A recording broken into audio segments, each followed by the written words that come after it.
Paz seja convosco, diáconos, tudo bem com vocês? Para quem não me conhece, eu sou a pastora Adriana, da primeira igreja do Evangelho Quadrangular, aqui de São Pedro, amém? E nós estamos agora começando nossa aula, a primeira aula do diaconato, tá? E nós vamos estar juntos por algum período ainda, aprendendo, estudando a palavra de Deus. E eu creio que isso será de grande valia para o seu coração, eu tenho certeza disso. Sejam todos bem-vindos e estejam atentos para aquilo que Deus quer falar com você, amém? Antes de começar a nossa aula, nós vamos orar, amém? Pedindo que Deus venha estar realmente abençoando as nossas vidas. Abra o seu coração, abra a sua mente, fique livre para que o Espírito Santo possa ministrar na sua vida nesse momento de aprendizado, amém? Senhor Jesus, eu quero colocar esta aula diante do teu altar, pedindo que o Senhor esteja no controle de todas as coisas, que a nossa mente seja cativa até a Cristo Jesus, a mente de Cristo, e que nós possamos aprender a tua palavra. Ensina-nos, eu te peço, pelo poder do Espírito Santo. Amém. E graças a Deus. Amém? Vamos lá então? A nossa aula hoje, nós temos o tema diaconato. Nós vamos falar um pouco sobre a diaconia de Jesus Cristo, amém? Nós vamos falar um pouco sobre isso. E para nós termos um texto base da nossa aula sobre o diaconato, eu quero que você abra a sua Bíblia no livro de Timóteo, na primeira carta, na verdade, não é livro, primeira carta do apóstolo Paulo a Timóteo, né? Timóteo foi um discípulo do apóstolo Paulo. E ele era pastor. Para quem não sabe, Timóteo ele era um pastor ele foi pastor de igrejas na época, né, que Deus levantou ele ali como missionário, e ele acabou sendo um pastor. E ele precisou de orientações. Então, o apóstolo Paulo escreveu a ele algumas cartas para que ele pudesse ser instruído. E nessa carta, a primeira carta de Timóteo, no capítulo 3, nós encontramos ali do versículo 8 até o 13, nós encontramos algumas instruções para o diaconato.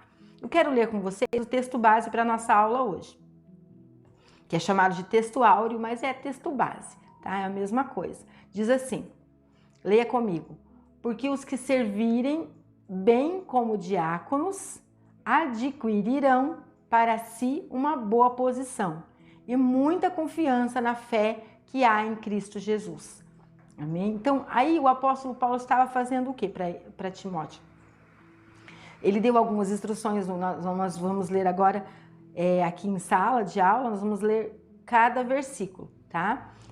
Eu não vou ler agora na aula online com vocês, mas eu quero que vocês acompanhem a Bíblia de vocês, abra ela aí, na primeira carta de Timóteo, do 3, do 8 até o 13, amém?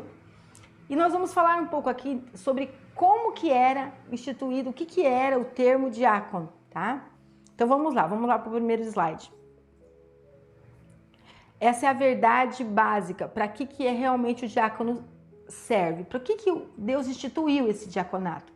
O diaconato, ele é um ministério. O que significa a palavra ministério? Significa serviço, tá? Então o diácono, ele é um servo, ele é um ministro, aquele que serve, tá? E ele tem um serviço específico. A diaconia, ela é uma missão de todo crente, além de ser um ministério. Então, todo cristão deve ser um diácono de Jesus. Por quê? Deve servir através, né, de cuidar das pessoas de alguma maneira, ele vai servir ao Senhor Jesus, tá? Então, o diaconato, ele é um ministério. Isso que é a primeira coisa importante para que eu e você possamos entender. Você está aqui porque você tem um ministério. E isso pode ser uma palavra bonita, né? As pessoas às vezes falam, eu sou do ministério tal, eu sou do ministério tal. E essa palavra ela é muito simples, ela apenas significa servir. Então eu sou servo de tal lugar, eu sou servo da igreja do Evangelho Quadrangular. Então eu sou um diácono, eu sou um servo, eu sou aquele que serve como diácono, amém? Então isso que significa a palavra diácono, amém? Nós vamos lá para a introdução agora. Por uma sábia e unânime decisão em assembleia, a igreja de Jerusalém escolheu 7 homens de moral ilibada e cheios do Espírito Santo. Vamos esclarecer primeiro o que significa a palavra ilibada, daí depois eu já vou falar para vocês o que significa essa questão dessa assembleia aí, tá? No dicionário, né, da língua portuguesa, a palavra ilibado, né, ou ilibada, significa não tocado, sem mancha, puro, que ficou livre de culpa ou de suspeita. Então significa uma pessoa justificada, uma pessoa que não encontraram nela nada que a condenasse, né? Ela é uma pessoa totalmente sem nenhuma mancha na sua moral, na sua conduta, né? Então isso significa a palavra ilibado, e cheio do Espírito Santo. Então eram as duas características principais para que houvesse esse ministério do diaconato. Vamos lá então, deixa eu falar uma coisa para vocês. O que aconteceu, né, para esse diaconato? No primeiro século da era cristã, a igreja cresceu sobre um grande avivamento do Espírito Santo, que é o Pentecoste, que está lá no livro de Atos, capítulo 2. Né? O que aconteceu com a igreja? Eram 12 discípulos, depois eles ficaram em 120 pessoas dentro de uma casa. Essas 120 pessoas ficaram 10 dias dentro dessa casa buscando, assim como Jesus havia ordenado na última aparição dele para os discípulos. Ele disse assim: ficai em Jerusalém até que do alto sejais revestidos de poder. O que aconteceu? Ficaram ali 10 dias. Nesse período, finalizando esse período, era a festa do Pentecoste, que acontecia todo ano ali em Jerusalém. Era uma festa obrigatória, todos tinham que vir, pessoas que vinham de outras nações. Então era uma festa muito grande em Jerusalém. E o que aconteceu nesse dia? O Espírito Santo se manifesta através do apóstolo Pedro e ele prega e 3.000 almas aceitam Jesus. Bum! Começa a igreja. A igreja começa com 3.000 almas. Você imagina você servindo numa igreja com 3.000 almas, 3.000 pessoas, e você sendo diácono de 3.000 pessoas? Bastante trabalho. O que estava acontecendo ali? Os discípulos tinham que fazer toda a parte, orar pelos enfermos, orar pelas pessoas, cuidar, pregar a palavra e ainda servir. Cuidar das pessoas, ajudar as pessoas. Eles não tinham uma igreja como nós temos, toda estruturada, com cadeiras, púlpito e tal. Eles tinham apenas um local que eles se reuniam, às vezes era ao ar livre, a maioria das vezes. Às vezes se reuniam nas casas, em grupos menores, que foi o que a igreja começou dessa maneira, acontecendo assim. E nesses grupos das casas, alguém precisava servir a comida, alguém precisava fazer alguma coisa, ajudar. E quem estava fazendo isso eram os discípulos. Então o que Deus institui ali através dos apóstolos? O diaconato, o serviço do diaconato. Vamos lá, vamos continuar lendo o slide que eu preparei para vocês. Na mesma medida que cresceu, surgiram também problemas na esfera social, demandando urgentes providências.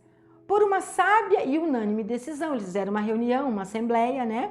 A igreja de Jerusalém, que era a igreja ali primitiva, escolheu 7 homens de moral ilibada e cheios do Espírito Santo. Então eles tinham uma boa conduta, uma boa moral, eles tinham algo que ninguém podia falar, nada. Podiam pesquisar nos cartórios, não tinha nome sujo, não devia para ninguém, não era mal falado, né? Eram pessoas íntegras, fiéis e cheios do Espírito Santo. Por quê? Porque eles tinham estado junto com 120 ali.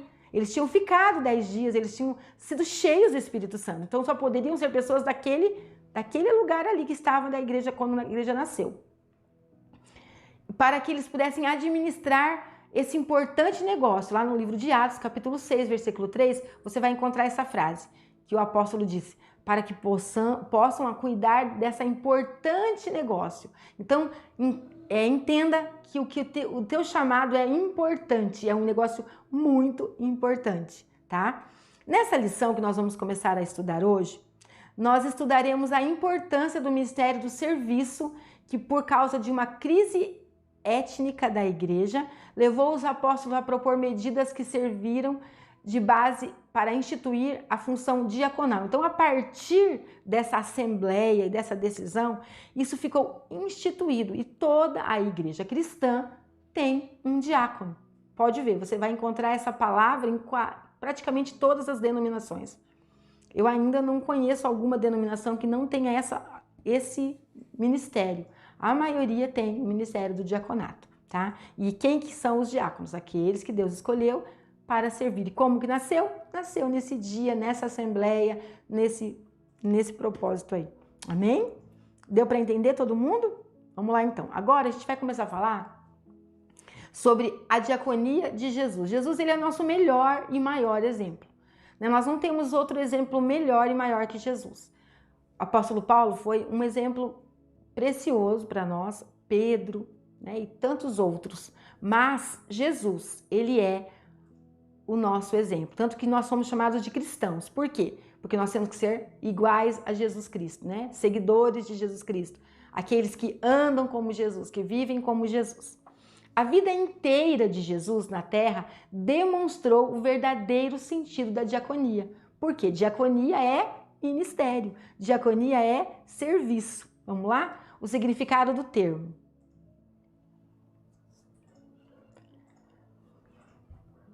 O termo grego, então a palavra diácono, ela vem do grego. O Velho Testamento, ele foi escrito no hebraico. Para quem não sabe ainda, guarda isso.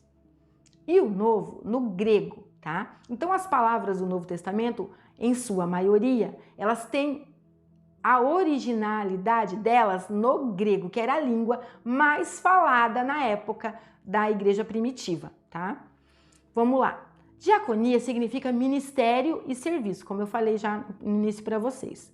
A vida inteira de Jesus aqui na terra demonstrou o verdadeiro sentido da diaconia, em todos os aspectos. Na realidade, o seu ministério terreno evidenciou o quanto ele foi apóstolo na sua confissão. Hebreus 3:1 fala sobre isso, a gente já vai ler. Depois nós vamos ler todas essas referências, mas agora a gente só vai...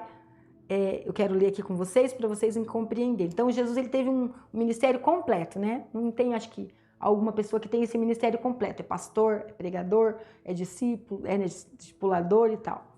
Vamos lá. A primeira questão, Jesus foi o quê? Considerado um apóstolo, porque ele prega a palavra, ele vai em todos os lugares. Depois, profeta, né? No Lucas capítulo 24, versículo 19. Pastor, em João 10:11, mas principalmente diácono por excelência, Mateus 20:28, porque ele serve, Jesus servindo aos seus discípulos. O apóstolo Paulo disse que Jesus, sendo em forma de Deus, não teve por usurpação ser igual a Deus, né? Lá, a gente lê isso lá no livro de Filipenses. Mas ele aniquilou-se a si mesmo, tomando a forma de servo. O que o diácono é? Servo. Guarda isso no seu coração. Eu sou um servo, tá? Fazendo-se semelhante aos homens.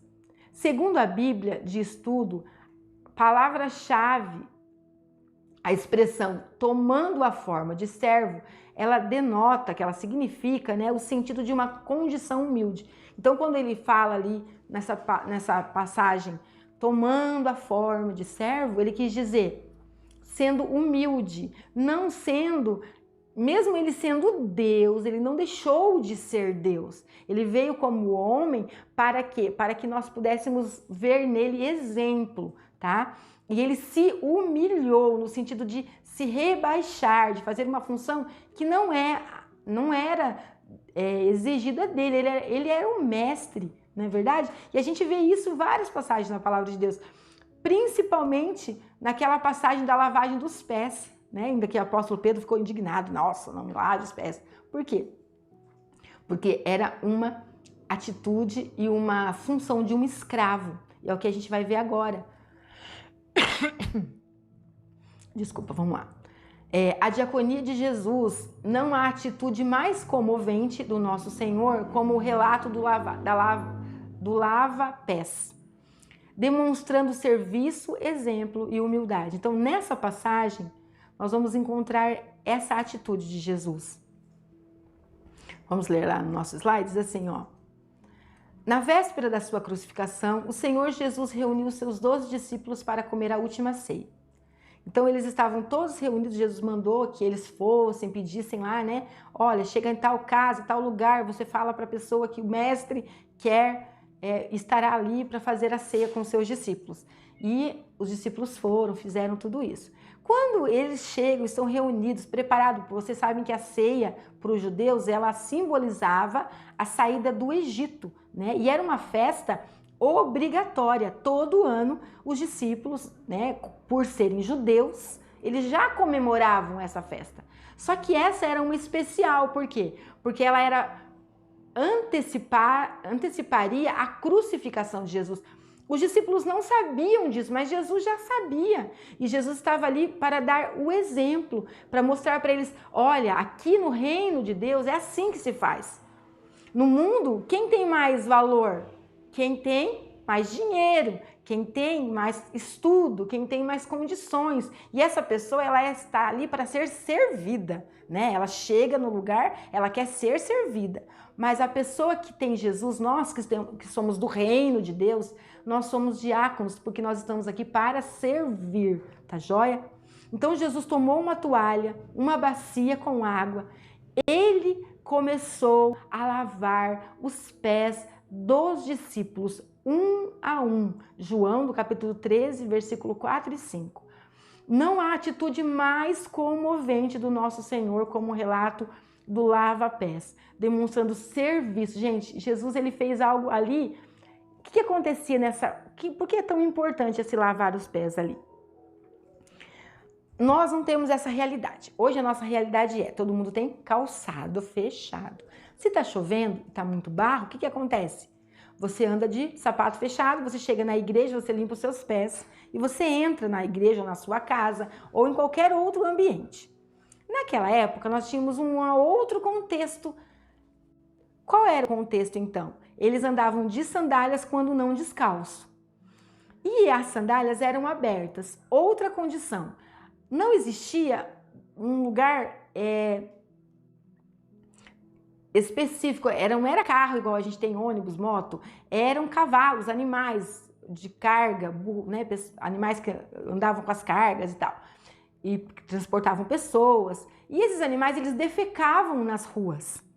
E o que acontecia? A rua tinha sujeira, terra, poeira e ali aquela o cocô ali, né, dos animais, as fezes dos animais. Então o que acontecia? Os pés eram limpos? Não, gente, era terrivelmente sujo. E além de sujeira, os pés também tinham bactérias que poderiam trazer doenças para dentro dos lares. Então, quando uma pessoa chegava na minha casa, se fosse naquela época, eu tinha que ter um escravo, né? Ou eu mesmo, se eu fosse muito pobre, eu não teria condições de ter um escravo, eu teria eu mesma na minha casa, os meus filhos, pessoas que eu estaria instituindo para quê? Para cuidar dessa parte. Então, teria uma bacia e eu teria alguém para lavar os pés dessa pessoa antes dela comer.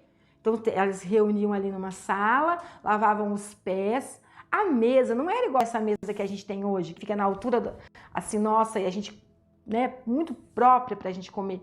A mesa era baixa, as pessoas não ficavam sentadas em cadeiras, elas se sentavam na almofada ou no chão ali, em alguma coisa, sobre o chão, e elas colocavam as pernas de ladinho e comiam. Então o pé ficava próximo do outro. Então eu estava aqui, a pessoa estava sentada do meu lado, o meu pé ficava próximo do rosto daquela pessoa ou ali das mãos daquela pessoa. Então tinha que estar bem higienizado. Então isso era algo horrível. Por quê? Porque era sujeira, era coisa ruim. E Jesus, por isso que Pedro se indignou. Pedro falou, como assim, Jesus? O Senhor é o meu mestre. Como que eu vou permitir que o Senhor lave os meus pés? Mas Pedro, ele não estava entendendo até então qual era o propósito. Tanto que quando Jesus falou, se você não permitir, você não tem parte comigo. Porque eu estou aqui para te ensinar algo que é para a vida toda. É uma atitude de servir. Você vai servir o seu irmão. Você vai cuidar daquilo que é mais sujo, daquilo que é mais difícil para ele, irmãos.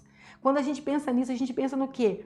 nosso irmão está fragilizado, está em pecado, está doente espiritualmente, e eu, como diácono, eu tenho que servir aquela pessoa, eu tenho que cuidar daquela pessoa, eu tenho que lavar a sua sujeira, eu tenho que retirar dela aquilo que contamina ela. Olha que profundo, né? Então isso é a diaconia da toalha e da bacia, amém? A diaconia é a convocação cristocêntrica para uma vida humilde. O Senhor te convoca de uma maneira especial. A diaconia, que seria o serviço da toalha e da bacia. Então essa é a primeira lição importante de Jesus para nós, tá? Essa é a primeira lição muito importante de Jesus para nós. Vamos seguir. O serviço do escravo, a gente já viu, né? A diaconia de Jesus, qualquer entre nós que quiser ser grande, será vosso servo. Qualquer que dentre vós querer ser o primeiro, será o servo de todos, tá? Então, o discípulo de Jesus, o diácono, ele é um serviçal, amém? O diácono, ele foi instituído para quê? Para servir. Na época em Jerusalém, eles precisavam servir literalmente comidas, literalmente cuidar das viúvas, dos órfãos. Era um tempo de guerra, então o que acontecia naquela época? Muitos soldados, homens, eles eram enviados para a guerra e morriam na batalha. Por isso existiam muitos órfãos e viúvas. E naquela época as viúvas elas não tinham uma renda do governo para se manter, elas precisavam do apoio da sociedade. E elas viviam como mendigas, como pessoas pedintes, porque elas não tinham outros recursos.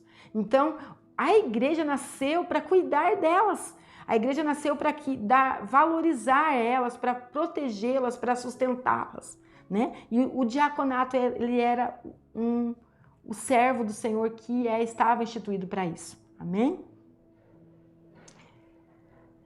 Na véspera da sua crucificação, o Senhor Jesus, a gente já viu isso. Aí, certa vez, Tiago e João pediram ao Senhor os lugares de destaque, à direita e à esquerda de Jesus, quando na implantação do seu reino. Lá no livro de Marcos, capítulo 10, 35 a 37, o que aconteceu? Jesus chegou lá, os Tiago e João, com a sua mãezinha, e a mãe deles foram interceder por eles. Olha, Jesus, quando o Senhor entrar no seu reino, o Senhor lembra dos meus filhos, põe um à direita e outro à esquerda. E Jesus então aproveita, porque Jesus ele é maravilhoso, ele aproveita todas as circunstâncias para nos ensinar. Você não encontra uma passagem que Jesus não pega uma pergunta, pega alguma história para trazer ensinamento. E os discípulos então ainda não haviam compreendido para que eles existiam. Eles estavam esperando o Messias, né? Os judeus, na verdade, ainda estão esperando nesse Messias, que virá como rei, que é a segunda vinda de Jesus. Mas Jesus veio como quem? Como um homem, como um servo, né? Mas eles ainda não tinham entendido isso. Então, a proposta de Jesus nunca foi de se estabelecer uma hierarquia de poder naquele tempo, né, da igreja. A igreja era poderosa, a igreja tinha que matar todo mundo, destruir todo mundo. Mas o propósito de Jesus era a igreja servir, conforme demonstra, né, a resposta de Jesus. Ele diz assim: entre vós não será assim. Ele começa a ensinar os discípulos. Antes, qualquer que entre vós quiser ser grande, será o vosso serviçal. O que significa, ali naquela passagem, na nossa Bíblia está escrito serviçal, mas a palavra serviçal, que foi traduzida no grego para diáconos, que era isso que está escrito lá, na original do grego. Então, aquele que quiser ser grande, seja seu diácono, né? Até estava essa semana, fui fazer uma visita para uns amigos nossos, e o Davi, um filhinho dele de 5 anos, a gente estava num aniversário, e eu falei, pega brigadeiro para a pastora, Davi. Daí Davi foi lá, pegou um brigadeiro, daí entregou um para mim, daí a mãe dele falou, pega mais um para a mãe. Daí o pai dele falou, pega para mim também. Daí ele, nossa, agora eu vou virar diácono de vocês? Eu achei muito engraçado, muito. Ele já entendeu o que é o papel do diácono, né? Servo, servir. Ele quis dizer, eu vou virar escravo, virar servente de vocês. Daí ela falou, toda vez que eles pedem as coisas para ele, ele fala, ai mãe, agora eu vou virar diácono de vocês. E é realmente isso que é o papel do diácono, servir. E Jesus estava querendo falar isso para os discípulos. Ó, gente, seguinte, vocês querem morar lá no céu e quer ter um papel de honra lá, sirva mais aqui na terra. Amém? Sirvam seus irmãos. Irmãos, como nós temos dificuldade nessa geração de servir. Nós temos um eu tão grande, uma soberba tão grande, né? Se alguém disser para nós, limpa o chão, alguém derrubar alguma coisa e alguém abaixar para limpar, parece que é humilhação. E não é, gente, é um serviço. Que qualquer profissão, se você for analisar, toda profissão é um serviço. Toda profissão serve a alguém, não é verdade? Para que eu canto? Eu canto para adorar a Deus, mas para pessoas estarem ali também adorando a Deus, levar aquelas pessoas a adorar. Para que eu prego? Para ensinar, vindo de Deus, algo, mas para trazer para o meu irmão. Para que né? Qualquer profissão secular também é para servir, né? E Jesus, ele vem ensinar o quê? Que nós estamos aqui para servir. Que qualquer que entre nós quiser ser grande, precisa servir. Porque Jesus Cristo, o Filho do Homem, também não veio para ser servido, mas para servir e dar a sua vida em resgate de muitos. Servir é dar a sua vida. É dar a outra face. Às vezes, irmãos, nós estamos num tempo que nós não aceitamos nada contrário à nossa vontade. Se não nos agrada, se a cadeira não está confortável, se o pastor não está falando palavras agradáveis, se a pessoa não está nos agradando, nós achamos que essa pessoa, Deus não gosta dessa pessoa, né? Aquela pessoa que a gente não gosta, a gente acha que Deus também não gosta. Deus não é assim, viu, irmãos? Deus ama e veio servir e resgatar a todos. E nós precisamos entender que nós temos que servir, nós precisamos nos humilhar à posição de servo, de serviço. Essa é a proposta do diaconato. Amém? Resumindo a nossa aula se encerra, é a primeira aula. Eu acredito que vocês tem muita coisa para a gente ver aí, né? Para mastigar aí dessa questão. E o resumo é isso, ó. A diaconia de Jesus Cristo está centralizada na disponibilidade em servir ao próximo. Isso é diácono, servir ao próximo. Repita comigo agora. Diaconato está centralizado na disponibilidade de servir ao meu próximo. Amém? É importante que você e eu possamos entender que é para isso que esse ministério existe. Servir ao próximo e não ser servido ou servir ao meu chamado, a fazer a minha vontade, o meu querer. Certo? E é isso, nós encerramos a nossa aula hoje, nossa primeira aula. Espero que vocês tenham gostado e que o Espírito Santo trabalhe no seu coração, que o Espírito Santo fale com você, nós possamos aprender. E na próxima aula nós estaremos aqui na próxima semana para aprendermos mais sobre o diaconato. E eu vou deixar 2 perguntas para você, que você vai fazer isso como tarefa para a próxima semana. Qual o significado do termo grego diaconia? Está ali super explicado na aula de hoje. E qual o significado da diaconia, da toalha e da bacia? Então eu falei um pouco sobre isso, mas eu quero que você fale com suas palavras. Eu quero que você fale para mim aquilo que você compreendeu sobre esse ministério, né? Sobre a diaconia, da toalha e da bacia, que é algo especial para a nossa vida. Deus abençoe e que a paz e a graça do Senhor Jesus Cristo, o grande amor de Deus, esteja sobre o seu coração e sobre a sua vida, em nome de Jesus. Até a próxima aula e Deus abençoe.